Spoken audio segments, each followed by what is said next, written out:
This video is brought to you by the official book release of my mythology action-adventure story, Mythal Lethal. More on that later in the episode. Today was going to be another Illustrator Reacts episode, but I didn't actually take the time to read the comics that I was going to cover, so I figure I'll push that a week, and we can jump right into the second round of Marvel Rivals Community Redraw Dragons. Last month, my subscribers sent me their versions of Marvel Rivals characters turned into dragons. We've got another Community Redraw prompt up right now for this month and the next month, that if you want to participate in that, you can find the instructions in the Google Docs document in the description. But I got even more excited to work on this video because as I'm recording, Marvel just announced Season 2 of Marvel Rivals, showing off new characters like Emma Frost, who apparently is doing Chun-Li's leg workouts. So all in all, this was just good timing for this episode. Let's get into it, shall we? Let's get it. Hit like if you want, subscribe if you feel like, but either way, enjoy the show. Something I did not take full advantage of when I was the overseer of my world is the fact that I could create dragons and creatures, possibly spawning whole new species to become native to my world in the long term. I did this on a few occasions and have no regrets about my time as Overseer, but I was reminded of this ability when the current Overseer, Toralei, showed me a creation of her own that may very well be helpful in the future, or in the least make a positive addition to our world. The creature didn't look like much when I first observed it, as it was encased within a 30-foot tall cocoon. It rested in the forests just outside the village of Sethiel, where Toralei has built her home.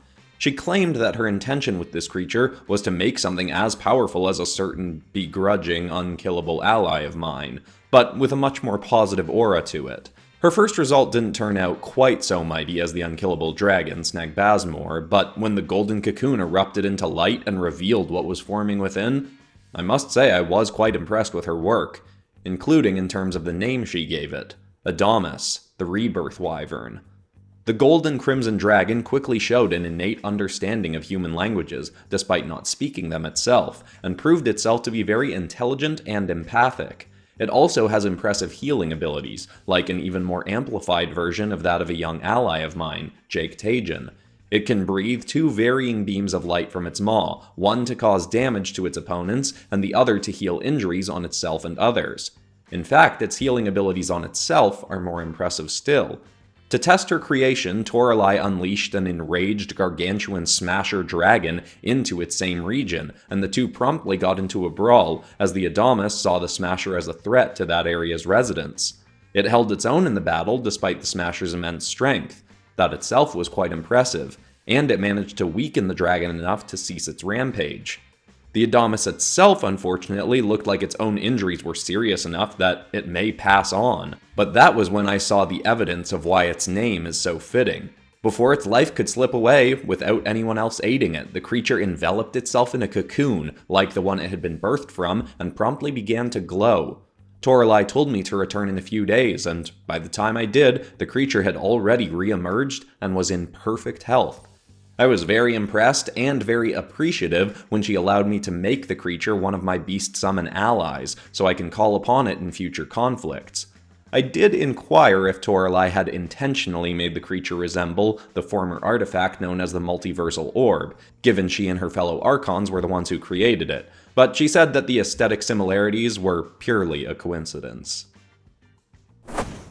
Now, I'll probably have to elaborate on this a little bit, but to me, this looks like one of the purest community redrawings that I've ever done, in the sense that it's the drawing that I've done is very similar to Richard Shirley's original pose, and I love that original drawing, but it's also a much simpler rendering style than what I do. So doing a similar pose, having us looking up at the creature a little bit more, and doing my level of rendering on it, like, I think looking at these two right next to each other is just really, really cool to me. I love both the original, and I love my version of it. The one tweak on it that I would make if I was doing this again is with I've been kind of messing around with how I do grass lately, trying to figure out a way that's like a little cartoony but still matches the rest of my rendering. I've found that the way I do grass sometimes is a little bit too busy and noisy and distracting,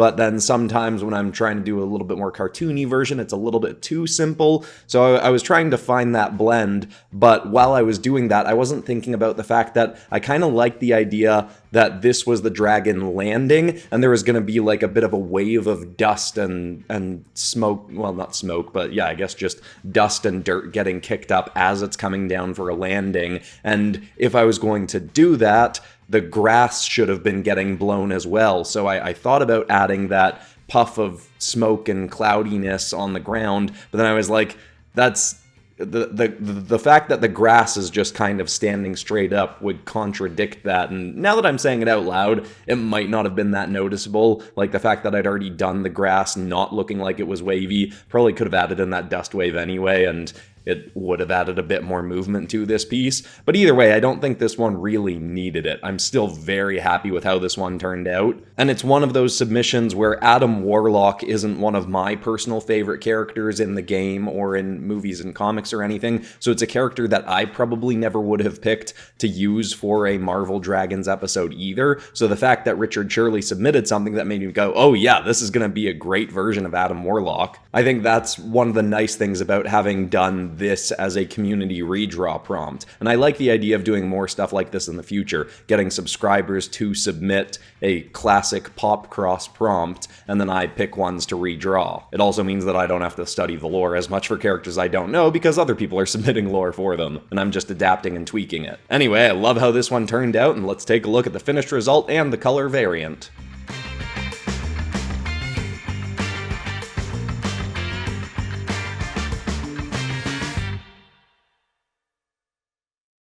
While Toralei may intend to make the Adamus into a full species of wyvern eventually, for the moment it is a unique individual, much like another creature that was on my mind as of late.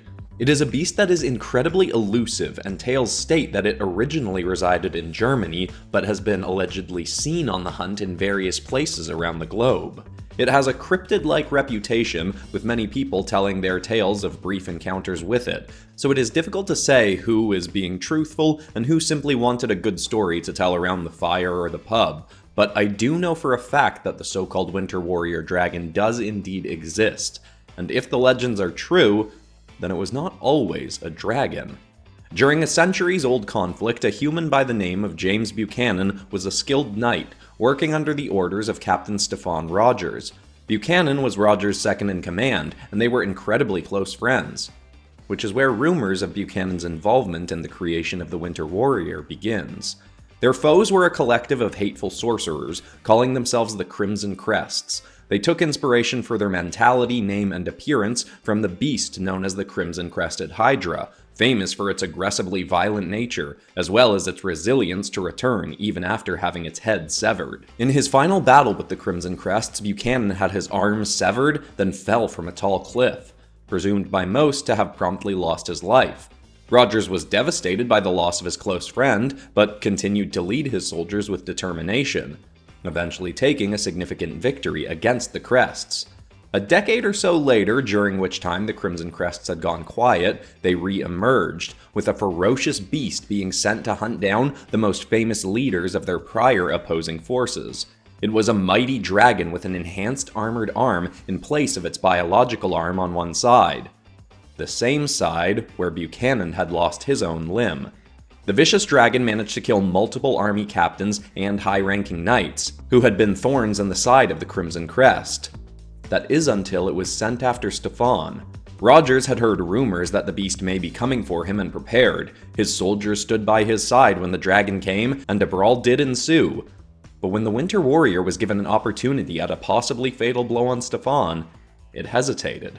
Some say that in the deafening pause of that moment, the only thing that could be heard, very faintly rumbling through the beast's own throat, was Stefan's name. The dragon couldn't bring itself to kill Stefan, and it fled. Never again did it go after the enemies of the Crimson Crests, and in fact, some of their own leaders began to mysteriously vanish, with many presuming the Winter Warrior began hunting them down instead. The assumption is obvious that the Crimson Crests used their sorcery to turn Captain Rogers' fallen ally into a dragon to do their bidding, but then it refused to take the life of its former ally. This wouldn't be the first time a human had been turned into a dragon in my world. Is this story true? my personal assumption nowadays is yes, though we may never know for certain how this incredible beast came to be. Now, one of the reasons that I wanted to do multiple episodes for the Marvel Rivals Dragons Community Redraw is because a lot of the people that I was most heavily considering to have their characters redrawn were people who have been redrawn in past community redraws.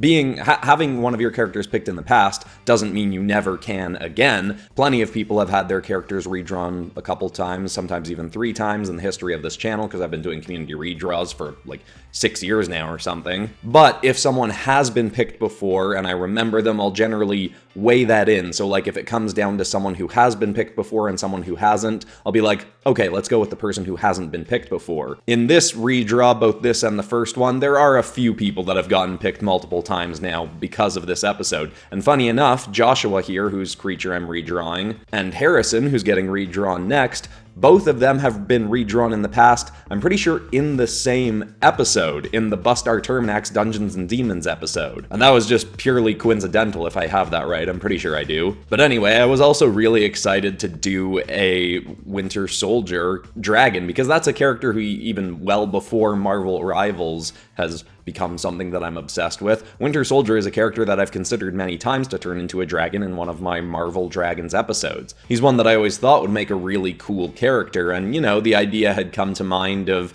working in like a biomech to his lore or something like that. But again, this episode was nice for the fact that I didn't really have to pick the lore myself, you know, just make some tweaks to what was sent in by Joshua for this one. I also do a color variant on this one as well, like I've been doing on a bunch of stuff lately. And you know, sometimes they work out better than others. In this one, I do really like the result to a point where I might even like the color variant better. But one thing that I have to think about when I'm doing the color variants is when switching from this version, the main version, and the blue version that I do just at the end of this drawing, one thing that changes significantly is the Winter Soldier's arm goes from being a very bright silver to a darker black. And when doing that, the lighting and shading effects that I've done on top of my flat layer, which is the layer on which I'm changing the colors, will have a different impact on them, like the glow will be lessened on a much darker arm. So sometimes what I might do is just add a little bit more brightness, like even double the light layer and just like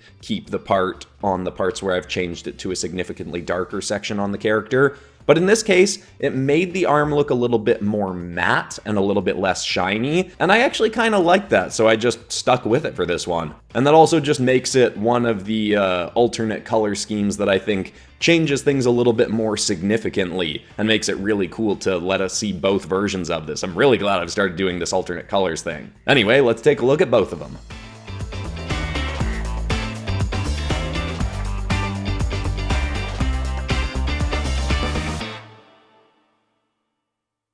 Quick interruption here to say that my action-adventure mythology story Mythal Lethal is up on Amazon, just like my other book, Vigilance. But unlike Vigilance, I added brand new artwork to Mythal Lethal that has not been seen anywhere else. And Mythal Lethal actually has like double the artwork that Vigilance had. And I have started mapping out a bunch of ideas for the sequel to Mythal Lethal, which I've said I will officially greenlight if the paperback and ebook collectively sell 1,111 copies in Mythal Lethal's first month of being released on Amazon. So thank you to everybody who's bought it so far and supported my work. By the way, if you get sent a copy that has significant printing issues, you should absolutely request a replacement from Amazon and they should send it to you totally free of charge. But it seems like most people are very happy with the copies they're getting, and I know the 5 copies that I ordered all came in perfectly. Up on Amazon now, and let's get back into more Marvel Dragons.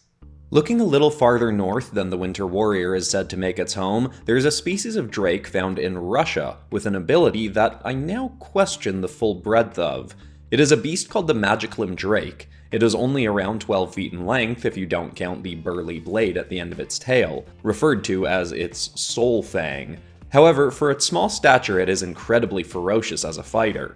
The ability of which I spoke is its ability to create portals to a pocket dimension and disappear into that only to reappear wherever else in my world it seeks to respawn, or simply choosing to remain in that pocket dimension for some time. Long ago I simply believed this to not be true. Then there was a period in which I accepted that this was entirely likely as an ability for them to have, but personally assumed that the pocket dimension they were transporting into was a place that I've accessed with the people of the mining colony Isles, which they refer to as the Nether. Now I'm uncertain. I returned to the mining colony Isles recently to check on the residents there and allies I've made there, and mentioned these drakes, but they stated they'd never seen these creatures I described in the Nether, meaning it is very unlikely that that is where these creatures go. Toralei stated that she wasn't familiar enough with these creatures to know where they go either, but she doesn't sense when they transport in and out of our main plane of our dimension.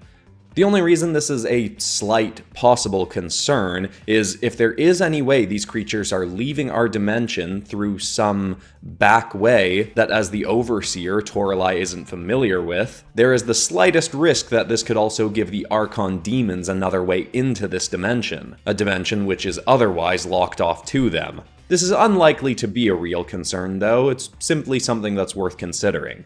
Anyhow, regardless of the possible concerns, these creatures are intriguing indeed, and there are many variants of them that have been seen in our world. There is the Amethyst Magiclim Drake that is simply a slightly varying color scheme to the original, then there is the Eldritch Magiclim that is far more heavily armored with an icy blue tail, there is the Frozen Magiclim, the Hellpunk, and possibly even more that I've not seen myself. One thing that all of the variants share is the ability to transform into an alternate form, one in which they are even more ferocious and dangerous. It is referred to as the Dark Drake form, and possibly draws energy from the realm they transport into.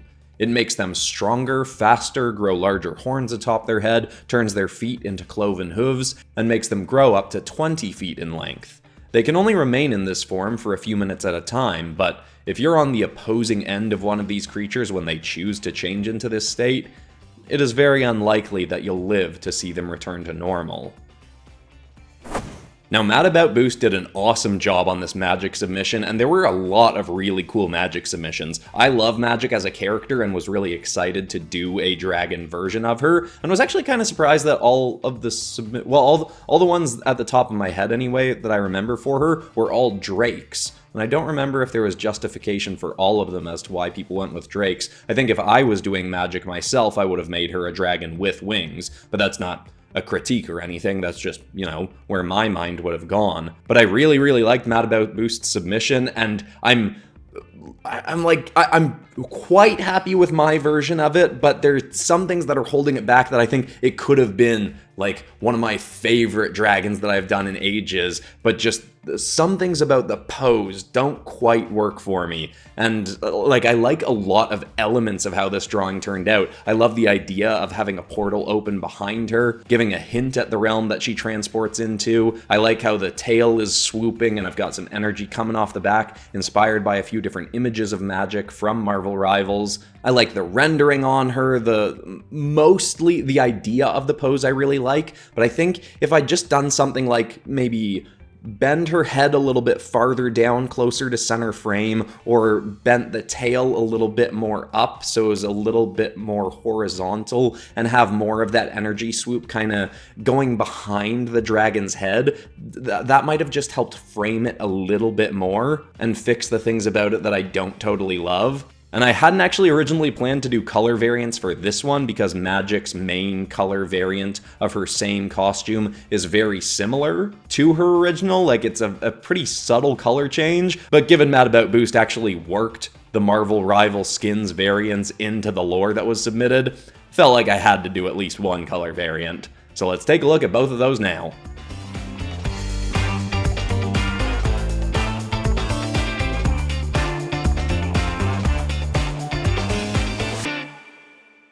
I will swap in the background with these extra drawings from today, but I'm recording things in a funky order, so they'll be in the background in the next video. But if you enjoyed this, you might want to go back to some of my other Marvel Dragons related episodes, or superhero dragons episodes in general. Maybe check out my Illustrator Reacts episode on the art of Marvel Rivals and fan art from it and stuff like that. Or if you want some other kinds of creatures, you might enjoy my Pokemon Monster Hunter fusion episodes that I'm doing in my Trismegistus Academy storyline right now. But anyway, huge thank you again to everybody who participated in this redraw and the people who were chosen for today: Richard Shirley, Joshua Neath, and Mad About Boost.